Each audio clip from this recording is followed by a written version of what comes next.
You're listening to the Monday Night Community Show with Daniel on BRFM. This is the Daniel Monday Night Community Show on demand through YouTube. Thank you very much for choosing to listen to us through this method. If you'd like to keep up to date with when I add new interviews, then subscribe to this channel. So we're next to be joined on the phone with Cassy, a regular guest to the Monday Night Community Show. Cassy, as always, it's great to catch up with you. Thank you very much for having me back. So, for our listeners, I was just hoping you could sort of introduce yourself and tell them a little bit about what you do. Yeah, my name is Cassy Fry, and I'm a writer, a poet, and a creative blogger. So I basically write for a living. I'm an indie author, so I publish all my kind of own books and my own blog. I do everything myself, kind of DIY. As well as kind of working on things like marketing for clients in the creative sector. So I just basically, I love words. So anything I get to do where I can write lots keeps me very happy. So how come you ended going down the sort of DIY route and publishing yourself? Well, it started just through my blog. So that was a hobby to start off with, which then kind of took over pretty much most of my life. And by the nature of that's something you can just do on your own. I've been writing for years, but I haven't really started sharing until I started blogging and also using social media. And I just kind of started, as I started doing it myself, it seemed like the quickest way to get my work out there. I've been, like I said, I've been writing for years, but I didn't want to have to wait for any longer. And when I was ready to share my work, for someone else to discover me or to try and find an agent or a publisher, I just wanted to get going, get writing, and put as much work out there as possible. And also, I love doing all of it. So I love the web design, sorting out my own books, doing my own marketing. So it kind of gives me kind of a greater control over everything I'm doing. So you've written a book. Tell the listeners about that. Yeah, my latest book is it's actually my first written book of poetry called This Isn't Romance, and it's based on my a lot of my kind of real life experience.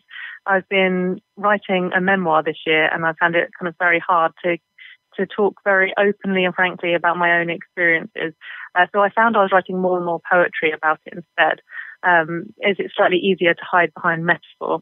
And alongside all of that, I met someone and I fell in love with them and couldn't have them. It's classic unrequited and doomed romance.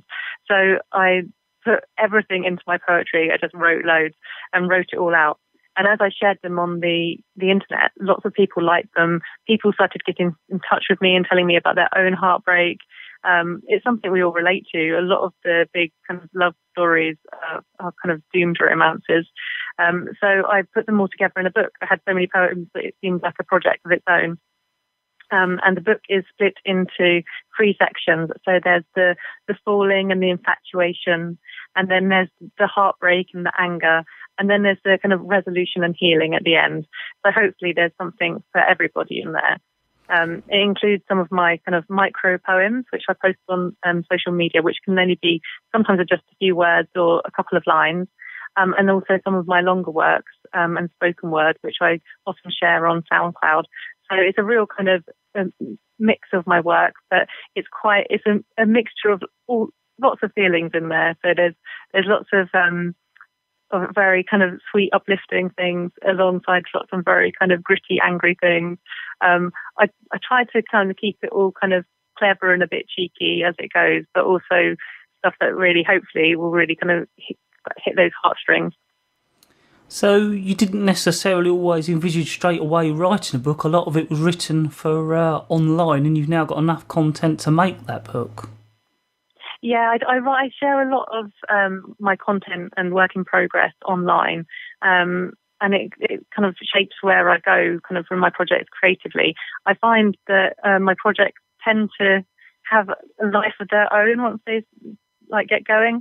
So this isn't one I planned. This is something I was just sharing to work through my own feelings, really. And actually, it kind of just worked. It connected with people. So then it became a book. So there's lots of things I've shared online that are in the book, but there's also I kept some things back. So I've got some exclusive poems in there as well. So it's a important part for me, sharing my kind of creative process with my readers. You mentioned a minute ago that you've also put some bits on SoundCloud. You've almost turned some of your pieces into podcasts. Is it you reading them? Yeah, I'm working on reading my poetry kind of a lot more. In person, I'm quite kind of shy as a performer. So although I'm planning to go to more open mics and things at the same time, I want to kind of work on how I kind of read and present my work. And I find that easiest to do that either on just through sound recordings, and I put them on SoundCloud. And I'm just starting to do kind of more videos now as well, which I'm sharing on Instagram, just really kind of short readings. And I've started to do some live readings on Periscope, which is really exciting, but very scary as well. So I'm kind of building up to doing more of the public readings quite gradually. It can be a bit scary sharing kind of creative work for the first time, and if you're not kind of a natural in front of an audience as well. But I think the more you do things, the easier it becomes. So I'm pushing myself now to do more of those things. And I'm really interested in doing more kind of poetry videos as well. So that's something I'll kind of look to develop kind of later on. I was going to say, it's quite nice because, sometimes if you read something, it comes across in one way, but if people read it and then can go online and perhaps hear you, it comes across in a whole different way, especially seeing you as well. Yes, definitely. It's quite interesting the way people react to my poems. Anyway, sometimes I write something that I think is really depressing and people say it's so uplifting. And then other times I write something that I think is really inspiring and it makes people feel really sad. We all each kind of project our own things onto the poetry. That's kind of part of the joy of it as well, that I love seeing how people respond.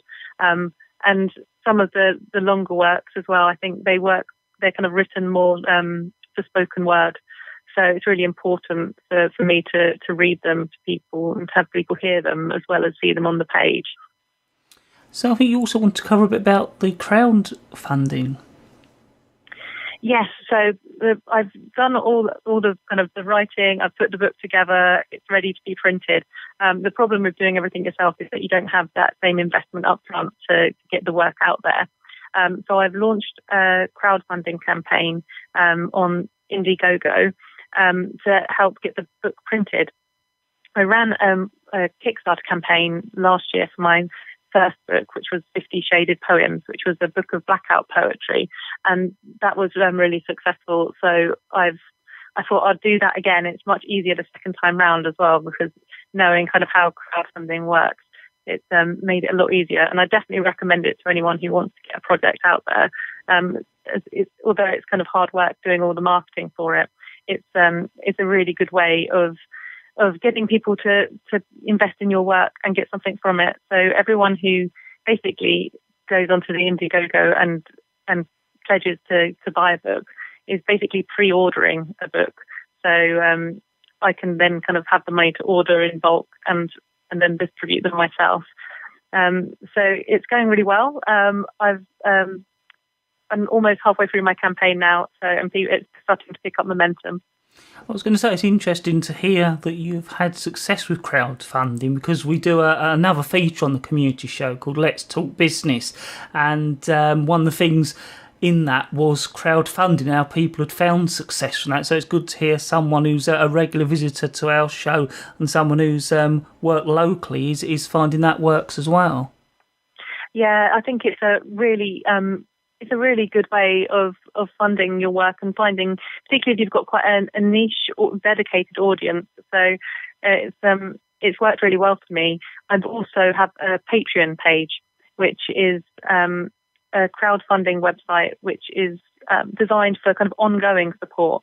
So people who kind of really like my work have pledged monthly kind of amounts, and it can start from it's an American website, so it's in dollars, so you can start from like $1 a month. And so it's no different from someone like taking you out for a coffee once a month. just help. But the more people that back you, the more you have a regular income, which working in the creative sector is one of the really tough things. I mean, it's one thing to get a project funded, and it's another to know you've got money coming in to help kind of cover your costs and to build your own creative work. So I use Patreon as well. So I think there's lots of different platforms out there, and it's kind of finding which one is best for either your work or your project, which is why I've kind of swapped around and tried a few of them. So is there anything else you'd like to get over to our listeners? Only to say that I've got a website and a blog at cassyfry.com, where I, as well as kind of sharing my poetry, I also write reviews about arts events across the southeast, and as well, and share some things about kind of creative process, and also just talk about other creative people as well. So if there's anyone out there who wants to be featured on my blog as well, just send me an email or connect with me on social media. It's always really good to connect with other creatives in the southeast, particularly in Kent. So just to refresh our listeners, what's your book called, and how can they get it? The book is called This Isn't Romance, and it's available on Indiegogo, and the website address for that is igg.me/@/thisisn'tromance.